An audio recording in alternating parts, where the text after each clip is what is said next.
اچھا، اب حرم کی ہی کچھ جو مساجد ہیں ان میں ایک مسجد ہے، وہاں پر ضرور جانا چاہیے زیارت گاہ کے حوالے سے اندرون حرم میں، جس کو مسجد بالا سر کہا جاتا ہے۔ یہاں پر یہ جو سامنے نظر آ رہی ہے، اگرچہ اس کے سامنے مسجد، یہاں پر قریب میں سب لوگ نماز وغیرہ بھی پڑھتے ہیں، یہاں قبریں بنی ہوئی ہیں اور ایک سے ایک عظیم عالم کی قبر یہاں پر۔ آیت اللہ گل پائیگانی کی قبر ہے یہاں پر، یہ صافی گل پائیگانی، علماء اور مراجع یہاں پر آتے ہیں۔ اسی طرح سے آیت اللہ فاضل لنکرانی کی قبر بھی یہاں پر ہے۔ اچھا، یہ اتنا اور بتا دوں کہ یہاں پر عورتوں کے لیے تقریباً 2:30-3 بجے کے اراؤنڈ 1-1.5 گھنٹے کا ٹائم ہوتا ہے، جس میں مردوں سے خالی کرایا جاتا ہے اور عورتوں کو یہاں پر جانے کی جگہ دی جاتی، قنات لگا دی جاتی ہے کہ عورتیں بھی ان قبروں کی زیارت کر سکیں۔ آیت اللہ فاضل لنکرانی کی قبر ہے، آیت اللہ تقی انصاری کی قبر ہے۔ اس کے علاوہ آیت اللہ محمد حسین طباطبائی کی قبر بھی یہیں پر ہے، آیت اللہ مرتضی مطہری کی قبر ہے یہاں پر، آیت اللہ بہجت کی قبر ہے یہاں پر، اور ذرا سا باہر اس سے نکلتے ہیں تو آیت اللہ بروجردی کی قبر ہے یہاں، اور یہاں پر تو یہ ہر وقت کھلے رہتے ہیں، عورتیں ہر وقت آ جا سکتی ہیں، تو گزرگاہ میں ہے تقریباً۔ اور آیت اللہ شیخ عبد الکریم حائری، جنہوں نے قوم کا حوضہ علمیہ قائم کیا تھا، ان کی قبر بھی یہاں پر ہے، یہاں ضرور جانا چاہیے۔ آیت اللہ عبد الکریم حائری کی کچھ ایسی خصوصیات بھی تھیں کہ ہمیشہ درس دینے سے پہلے، جب ان کا درس خارج ہونا ہوتا تھا تو یہاں درس سے پہلے مرثیہ پڑھا جاتا تھا اور مصائب امام حسین بیان کر کے گریہ کیا جاتا تھا، پھر اس کے بعد درس شروع ہوتا تھا۔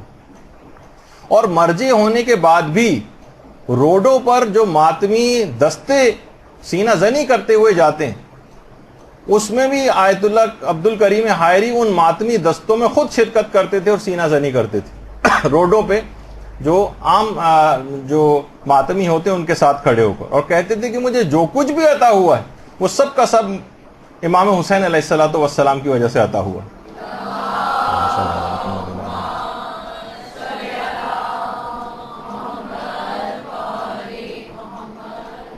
اور اس حد تک امر بالمعروف اور نہی عن المنکر کے اتنا فوق العادہ ان کے دل میں اس کا احترام تھا اس حکم کا کہ ہر اہتمام کرتے تھے کہ کسی طریقے سے اس فریضے کو ادا کریں۔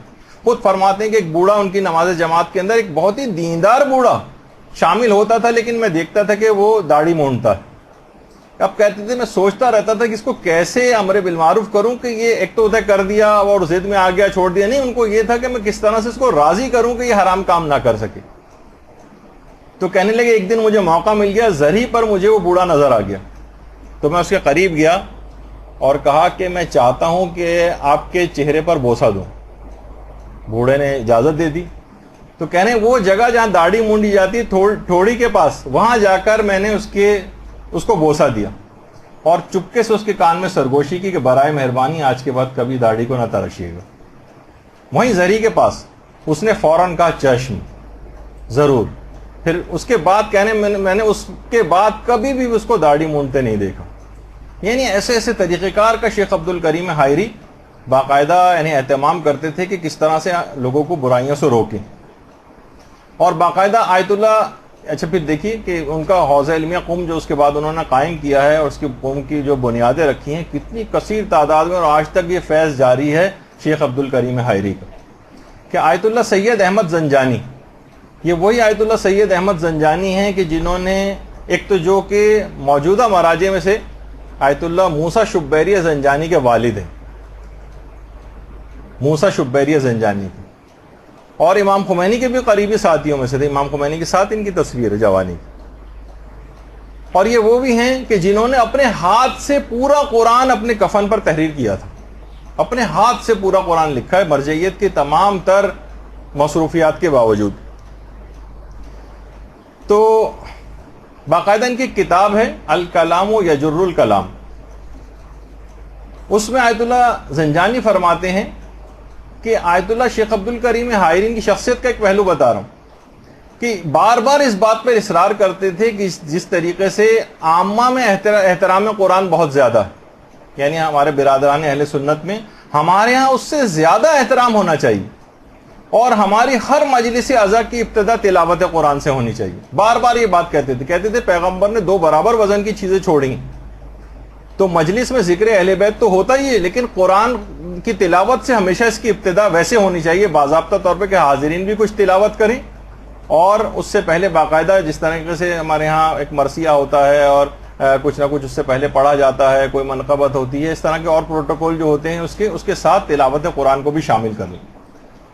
تو یہی کہتے تھے کہ افسوس کی بات ہے کہ عامہ نے اطرت کو چھوڑ دیا ہے اور خاصہ نے جو قرآن کو چھوڑ دیا.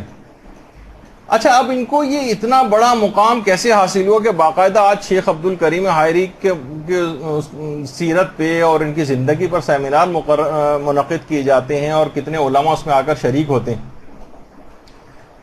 اتنا بڑا مقام کہ انہوں نے حوزہ علمیہ قائم کیا اور یہ فیض جاری ہوا. آیت اللہ مصطفیٰ عراقی فرماتے ہیں کہ خود ایک دفعہ آیت اللہ حائری نے اپنا خواب بتایا تھا. کہہ رہے ہیں میں کربلا ہی میں موجود تھا. کربلا میں رات کو سویا تو میں نے رات کو خواب میں دیکھا کہ کوئی ایک آواز آ رہی ہے ہاتف غیبی. کہا کہ اے عبد الکریم اپنے کاموں کو جلد سے جلد نمٹا دو کیونکہ تم جلد ہی مرنے والے ہو. اپنے امور کو منظم کرو، جلدی جلدی اپنے کاموں کو نمٹاؤ. کہہ رہے میں اٹھا، میں نے بہرحال نظر انداز کر دیا، اس طرح کے خواب ہو سکتا ہے کہ آتے رہتے ہیں، میں نے زیادہ توجہ نہیں کی. اگلے دن پھر خواب آیا، تیسرے دن پھر خواب آیا، اور اس کے بعد پھر میں ایک درس کے بعد آ کر لیٹا تو اچانک سے ایک زلزلہ سا آ گیا اور چیزیں، الماریاں سب میرے اوپر گرنے لگیں اور میرے کانوں میں کچھ آوازیں سی آنے لگیں. اچانک سے میں نے دیکھا کہ 2 اجنبی لیکن نورانی شخصیت میرے دائیں اور بائیں آ کر بیٹھ گئیں اور آ کر ایک دوسرے سے کہہ رہی ہیں کہ اس کی موت کا وقت آ گیا ہے، اس کی روح کو قبض کرنا شروع کرو. اسی وقت میں نے صدق دل سے امام حسین علیہ الصلوۃ والسلام کو پکارا.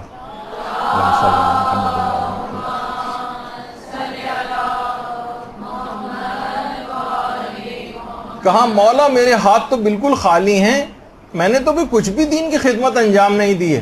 آپ کو آپ کی ماں زہرا کا واسطہ میری عمر کو میں اضافہ کروا دیجیے. دیکھیے جس وقت انسان کی موت، فرشتہ موت کو اپنی آنکھوں سے دیکھ لے، اس وقت صدقے دل سے کوئی اور خیال دماغ میں نہیں آ رہا ہے، بلکہ اپنے نامہ اعمال کو بڑھانے کا خیال دل میں آ رہا ہے، دین کی خدمت کا خیال دل میں آ رہا ہے. اچھا، ابھی میں نے یہ دعا کی ہی تھی کہ بلا فاصلہ اچانک سے ایک نورانی شخصیت وہاں پر آ گئی جو امام حسین کی قاصد تھی، اور اس نے آ کر ان دائیں بائیں بیٹھے ہوئے جو فرشتے تھے ان سے آ کر کہا کہ سید الشہداء سے شیخ عبد الکریم حائری نے توسل کیا ہے اور امام حسین نے خدا کی بارگاہ میں سفارش کی اس کی عمر کو بڑھانے کے لیے جو پروردگار کی طرف سے قبول کر لی گئی ہے، اب اس کی روح قبض نہیں کی جائے گی. دونوں فرشتوں نے ایک دوسرے کو دیکھا اور کہا سمعن و طاعتن، ہم نے سنا اور اطاعت کی. اور اس کے بعد اچانک سے مجھے احساس ہوا کہ وہ تینوں شخصیات میری آنکھوں سے اوجھل ہو گئیں اور مجھے احساس ہوا کہ جیسے میں زندہ ہوں. کانوں میں میرے گھر والوں کے رونے چلانے کی آوازیں آ رہی تھیں. میں نے اپنے ہاتھوں کو حرکت دینا شروع کی، اس کے بعد پاؤں کو حرکت دینا چاہی تو میں نے دیکھا کہ میرے پاؤں بھی ایک اس سے ڈوری سے باندھ دیے گئے، اس طرح مرنے کے بعد گھر والے باندھ دیتے ہیں نا، ڈوری سے میرے پاؤں تک باندھ دیے گئے تھے. اس کے بعد میں نے جیسے لوگوں نے دیکھا کہ میرے بدن کو حرکت ہو رہی ہے تو سب لوگوں نے چلا کر کہا خاموش ہو جاؤ خاموش ہو جاؤ، اس کے بدن میں حرکت ہو رہی. اس کے بعد لوگوں کو پتہ چلا کہ میں ابھی زندہ ہوں. اس کے بعد میرے حلق میں تھوڑا تھوڑا چند قطرات کر کے پانی ڈالا گیا. 15 دن میں کہیں جا کر میری کمزوری مکمل طور پر دور ہوئی اور میں دین کے کام کرنے کے قابل ہوا. اور یہ توفیق مجھ کو ملی کہ اس کے بعد پھر میں نے جس بنا پر اپنی عمر کو بڑھوایا تھا اس دین کے لیے کام کرنا شروع کیا. اور آپ نے دیکھا کہ اس طرح شیخ عبد الکریم حائری کو اپنی اس اخلاص نیت کی وجہ سے دین کا کام کرنے کا جذبہ، خیال کہ اتنا بڑا مقام امام حسین نے ان کو عطا کروا دی کہ آج حوزہ علمیہ میں قوم میں کتنے لوگ تحصیل علم حاصل کر رہے ہیں، اپنے ملکوں میں جا رہے ہیں، کتنے بڑے بڑے علماء بن چکے ہیں، مراجع بن چکے ہیں، اور دین کی کیسی خدمت ہو رہی ہے، سب میں شیخ عبد الکریم حائری شریک. اللہم صلی علی محمد و علی محمد. وہیں پر شیخ عبد الکریم حائری کی قبر. اب بتائیے کہ شیخ عبد الکریم حائری کی قبر پہ کوئی نہ جائے، اور عام طور پر زائرین وہاں نہیں جاتے ہیں. تو وہ فرماتے تھے کہ جو کچھ بھی آج میں ہوں سب کچھ امام حسین کی مرہون منت ہے. اور اتنا زیادہ امام حسین سے اس کے بعد ایسا ان کو عشق ہو گیا تھا کہ باقاعدہ جب یہ نماز پڑھاتے تھے تو ہر نماز جماعت میں اپنے امامے کے اوپر تربت امام مظلوم کی قبر کی جو مٹی تھی اس سے بنی ہوئی جو تسبیح تھی وہ اپنے امامے کے اوپر لگا کر اس کے بعد نماز پڑھتے تھے. اس میں بھی نظر آ رہی ہے تصویر, ایک باقاعدہ تسبیح اپنے امامے کے اوپر جو ہے وہ لگا کے نماز پڑھاتے تھے. تو بہرحال جب بھی انسان ان کی قبر پر جائے, پیغام یہی ہے کہ دین کا کام کرنے کے لیے اپنی زندگی میں برکت کی دعا مانگے. صرف فقط زندگی نہیں چاہیے بلکہ زندگی میں کچھ کر کے بھی جانا. تو بہرحال یہ وہاں پر ایک مسجد ہے جس میں بہت ساری قبروں کا بھی ہم نے تعارف کرا ہے, وہاں علماء اور مراجی کے قبور پہ جانا چاہیے. اسی طرح سے وہاں ایک اور مسجد بھی ہے, مسجد بالا سر تھی, اب مسجد اعظم. مسجد اعظم آیت اللہ بروجردی نے بنائی تھی, اور آج اس مسجد کے اندر بڑے بڑے مراجع درس خارج دیتے ہیں, کیونکہ آیت اللہ بروجردی یہ چاہتے تھے کہ جس طریقے سے مسجد گوہر شاد ہے مشہد میں, اسی طرح کی ایک باعظمت مسجد قوم کے اندر بھی قائم ہو جائے. اس میں مشکلات بہت پیش آئیں اطراف میں, جب اس کو حرم کو بڑا کرنے لگے تو بہت سارے گھر آ رہے تھے, ان گھروں کو خریدنے کا ایک بہت بڑا مسئلہ تھا کہ اتنی رقم کا اہتمام کہاں سے کیا جائے گا. لیکن بہرحال معصومہ قوم کس سے توسل کیا گیا اور لوگوں نے اس کے بعد ڈونیشنز دینے شروع کیے, یہاں تک کہ اطراف کے تمام گھروں کو خریدا گیا اور پھر اس کے بعد اس مسجد کے اندر وسعت اس کو دی گئی. آج اس میں کتنے علماء مراجع آتے ہیں, یہاں پر تلاوت قرآن کرتے ہیں, ان کے درس خارج وغیرہ بھی ہوتے ہیں. اچھا, اسی طرح سے اور پھر یہیں پر مسجد اعظم میں خود امام خمینی بھی درس دیا کرتے تھے. پھر اسی کے ایک صحن میں شیخ فضل اللہ نوری کی قبر بھی.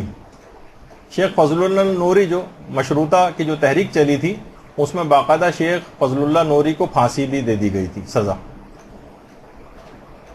ان کی قبر بھی یہاں پر ہے, اور ان کی قبر پر ہی وہ دونوں تصویریں, جو ان کی پھانسی والی اور جو ان کی اصل تصویر ہے وہ بھی ہیں. تو ان علماء اور مراجع کے قبور کے اوپر اس انداز سے جانا چاہیے کہ وہاں سے بھی بہت برکتیں حاصل ہوتی ہیں. اسی طرح حرامی کے ایک صحن میں قطب راوندی کی قبر بھی, یہ بالکل سامنے لوگ اسی گزرتے ہوئے جاتے ہیں اور اکثر اس کو دیکھتے نہیں ہیں. قطب راوندی وہ تھے کہ سینکڑوں سال بعد ان کا جسم بالکل تر و تازہ قبر سے نمودار ہوا تھا, سینکڑوں سال جبکہ انتقال کو ان کے ہو چکے تھے. اور اس کے عینی شاہدین میں آیت اللہ عراقی تھے, جو امام خمینی کے استاد تھے. وہ فرماتے ہیں کہ میں اس وقت میری عمر کافی چھوٹی تھی, لیکن میں اپنے والد کے ساتھ گیا تھا اور میں نے باقاعدہ ان کو دیکھا تھا کہ ان کے جسمانی خصوصیات بھی انہوں نے بتائیں کہ اس طرح سے تھے اور ایسے تھے. قطب راوندی کی قبر بھی وہاں پر ہے اور یہاں پر بھی ضرور جانا چاہیے. اچھا, حرم سے جیسی باہر نکلیں, جہاں پر آیت اللہ مرشی نجفی کی لائبریری ہے, اس کے سامنے ہی ایک چھوٹا سا ایک پارک بنا ہوا ہے جہاں فوارے وغیرہ بھی لگے ہوئے ہیں, اور وہاں پہ بہت سارے ہوٹل بھی ہیں, قوم انٹرنیشنل ہوٹل اور کون سے اس کے بالکل قریب ہی ہے. وہاں ایک قبرستان ہے گلزار علماء اور شہداء شیخان کے نام سے. یہاں تو ضرور جانا چاہیے. ایسی شخصیات اس قبرستان کے اندر ہیں اور ایسی ان کی برکتیں. تقریباً 1000 سال پرانا قبرستان ہے, بالکل حرم سے ملا ہوا, کہیں دور بھی جانا نہیں ہے, بس نکلیں گے حرم سے اور باہر ہے فوراً. 1000 سال پرانا, کہ خود یہاں پر ہمارے معظم بھی تشریف لاتے ہیں اس قبرستان میں. اکثر جب بھی قوم آتے ہیں یہاں ضرور آتے ہیں. اور یہاں پر ہی جواد ملکی تبریزی جو امام خمینی کے عرفانیت کے استاد تھے, ان کی قبر مبارک بھی ہے یہیں پر ہی. اور دیگر تمام افراد بھی یہاں پر, شہداء کی قبریں ہیں, علماء کی قبور ہیں. یہاں پر زکریا ابن آدم کی قبر بھی ہے جو امام کے صحابی تھے. اس کے علاوہ عیسیٰ ابن عبداللہ قمی کی ہے, مرزا قمی کی قبر ہے یہاں پر, جو کہ بہت بڑے شیعہ عالم اور مرجع تھے. تو یہاں پر ضرور جانا چاہیے. مرزا قمی, یہ مرزا قمی وہی ہیں جن کو صاحب قوانین الاصول کہا جاتا ہے. ان کی اتنی مشکل, یہ صرف ایک صفحہ ہے ان کی کتاب کا, کہ اس کا ایک صفحہ بھی کوئی پڑھ کے اور اس کی تشریح کر دے تو اس کو بڑا ایک عالم تسلیم کر لیا جاتا ہے. صاحب قوانین الاصول. باقاعدہ جو کرامات علویہ ڈاکٹر علی میر خلف زادہ مرحوم, ان کی کتاب ہے باقاعدہ. اور ایک اور کتاب ہے جس کے اندر اب جو واقعہ پڑھ رہا ہوں اس کا ریفرنس بتا رہا ہوں, العبقری الحسان, علی اکبر نہاوندی کی جو کتاب ہے. اس میں ایک زائر کا واقعہ دونوں علماء نے لکھا ہے کہ جو کہ اپنے وطن سے عازم سفر ہوا تھا، اس کا ارادہ تھا کہ میں زیارات کرتا ہوا جاؤں گا اور پھر حج بھی انجام دوں گا۔ حج کے اخراجات کے لیے اس نے الگ اپنی ایک تھیلی بنائی ہوئی تھی اور زیارات کے لیے الگ۔ اچھا، بحری راستے سے اس زمانے میں کتنے، سوچیے کہ راستے مشکل ہوتے تھے، کوئی فلائٹس وغیرہ کا مسئلہ نہیں تھا، بلکہ لوگ اسی طرح سے سفر کیا کرتے تھے کشتیوں وغیرہ میں بیٹھ کر، جو جن کو بحری راستے سے آنا ہوتا تھا۔ حج کے اخراجات کی ایک الگ تھیلی تھی جو کسی وجہ سے اس کشتی میں عمان کے سمندر کے اندر گر گئی۔ پوری تھیلی جو حج کے اخراجات کی تھی۔ بہرحال یہ زائر جو ہے وہ وہاں پر نجف امیر المومنین علیہ الصلوۃ والسلام کے حرم میں آ گیا۔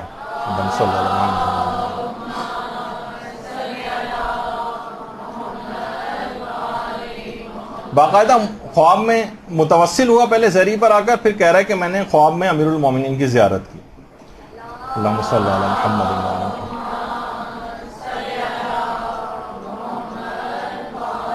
امیر المومنین نے کہا ہرگز بھی پریشان مت ہو، تم قم جاؤ اور میرزا قمی سے جا کر اپنی تھیلی مانگو۔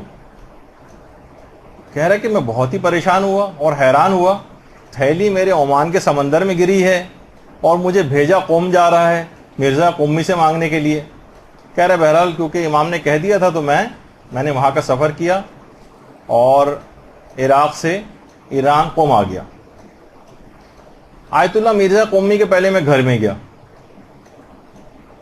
دروازہ کھٹکھٹایا، اندر سے مرزا قمی نے میرا نام لے کر پکارا کہ اندر آ جاؤ۔ کہہ رہے ہیں کہ میں اندر گیا، مرزا قمی نے مجھ سے کوئی بات نہیں کی، اور وہ تھیلی جو عمان کے سمندر میں گر گئی تھی وہی تھیلی لا کر میرے ہاتھ میں پکڑا دی۔ درود بھیجیے نا محمد علیہ محمد صلی اللہ علیہ وسلم۔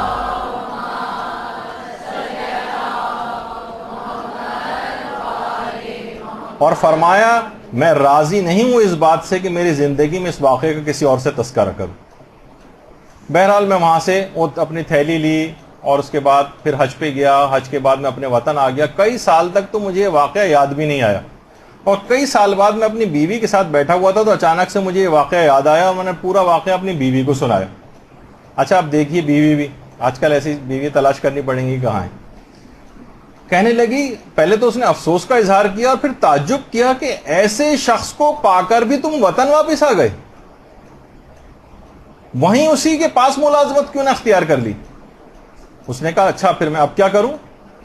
بیوی نے کہا کہ ایسے بزرگوں کی خدمت کرنی چاہیے اور ان کی قبر کے قریب ہی دفن ہو جانا چاہیے، یعنی جاؤ ان کے پاس رہو، ان کی خدمتیں کرتے رہو، ان کے فیض میں رہو، اور اس کے بعد یہاں تک کہ وہیں پہ مر جاؤ، ان کے ساتھ دفن ہو جاؤ، یہ کرنا چاہیے۔ اس نے کہا کہ اب تو اتنا وقت گزر گئے، سالہ سال گزر گئے، پتہ نہیں مرزا قمی اس وقت کہاں ہوں گے۔ بیوی نے کہا ایسا کرو کہ ہم دونوں چلتے ہیں، ہم اپنا سارا گھر، مکان، کھیت، سارے سامان کو بیچ دیتے ہیں اور قم چلتے ہیں، اور وہیں پر پھر ہم مجاورت اختیار کر لیں گے۔ ان دونوں نے اپنا سامان، اپنے پورے گھر بار کو بیچا، کھیت کو بیچا، اس کے بعد قم آ گئے۔ جب قم آئے تو معلوم چلا کہ مرزا قمی انتقال کر چکے۔ یہ مرزا قمی کی اس مقبرے کے اندر قبر ہے، یہاں پہ اکثر عورتیں یہاں پر آ کر بیٹھتی ہیں، یہاں پر دعائیں مانگتی ہیں۔ وہاں پر آئے تو پتہ چلا کہ مرزا قمی انتقال کر گئے۔ اب ان دونوں شوہر و بیوی نے وہیں پر مجاورت اختیار کر لی، دنوں رات ان کی قبر پہ بیٹھ کر تلاوت قرآن کرتے تھے، اور پھر معصومہ قم کی قبر کی بھی مجاورت۔ اور اس کے بعد پھر اسی قبرستان گلزار شہداء اور مقبرہ جو شیخان ہے، اسی کے اندر ہی کسی جگہ پر وہ دونوں شوہر و بیوی بھی مدفون ہیں۔ تو آپ نے دیکھا کہ بہرحال مرزا قمی اسی قبرستان کے اندر ہے، اور ان کی اس سے بھی اندازہ لگائی کہ جو کتاب کا بھی میں نے حوالہ دیا تھا، بارگاہ فاطمہ معصومہ تجلی گاہ فاطمہ زہرا، اس کے اندر باقاعدہ آیت اللہ سید محمد وحیدی وہ خود فرماتے ہیں کہ رات کو میں نے خواب میں معصومہ قم سلام اللہ علیہ کی زیارت کی۔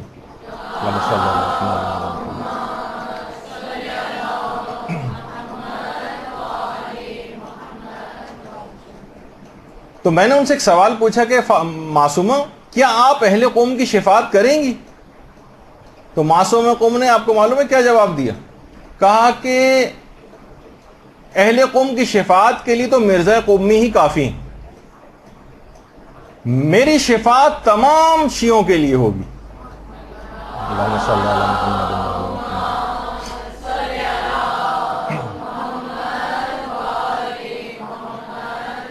اور اس بات کی تائید اس روایت سے بھی ہوتی ہے جو مجالس المومنین میں قاضی نور اللہ شستری نے لکھی ہے، چھٹے امام کی جو روایت ہے کہ معصومہ قم کی شفاعت سے سارے شیعہ جنت میں جائیں گے، یعنی سارے شیعوں کو معصومہ قم کی شفاعت سے جنت عطا ہوگی۔ وہ انہوں نے کہا کہ قم کی شفاعت کے لیے تو مرزا قمی کافی ہیں، وہی مرزا قمی جن کا ابھی اس سے پہلے تذکرہ ہو رہا تھا، جن کی قبر میں نے دکھائی جو اس قبرستان کے اندر ہے۔ زائرین وہاں جاتے انہیں پتہ بھی نہیں کہ مرزا قمی کون، کہ ان سے وہاں جا کر خود ہی جب وہ اہل قوم جیسے برگزیدہ لوگوں کی سفارش کے لیے کافی ہیں، تو ہم جیسے گناہ گار تو بدرجہ اولا ان کی شفاعت کے حقدار ہیں، ہمیں لینی چاہیے ان سے شفاعت، تو وہاں ضرور جانا چاہیے۔ اسی قبرستان کے اندر زکریا ابن آدم کی قبر بھی، جو ہمارے 7ویں اور 8ویں امام دونوں کے صحابی تھے، اور احادیث پر باقاعدہ زکریا ابن آدم کی کتاب بھی ہے، اور عقائد کے خلاف جو انحرافات ہیں اس کے لیے جہاد بھی انہوں نے کیا، اور خود معصومین کے وکیل بھی رہے ہیں۔ اور باقاعدہ امام یہ کہا کرتے تھے کہ تم اپنے مسائل جو ہیں وہ زکریا ابن آدم سے پوچھا کرو، کیونکہ دین اور دنیا کے مسائل میں وہ امین ہے۔ اور جب ایک مرتبہ زکریا ابن آدم بہت زیادہ اسی قبرستان میں مرزا قمی کے مقبرے کے بالکل سامنے ان کی قبر بھی ہے زکریا ابن آدم کی، کہ ایک بار قوم کے حالات سے گھبرا کر قوم سے ہجرت کرنے کا سوچ رہے تھے زکریا، اور 8ویں امام کے پاس آئے اور اجازت مانگی کہ میں قوم سے جانا چاہتا ہوں۔ امام نے منع کر دیا اور کہا ہے زکریا تمہارے وجود سے اہل قوم سے بلائیں دور ہوتی ہیں، اسی طرح جس طرح امام موسیٰ کاظم کے وجود سے اہل بغداد کی بلائیں دور ہوتی تھیں۔ اللہم صلی علی محمد وعلی محمد۔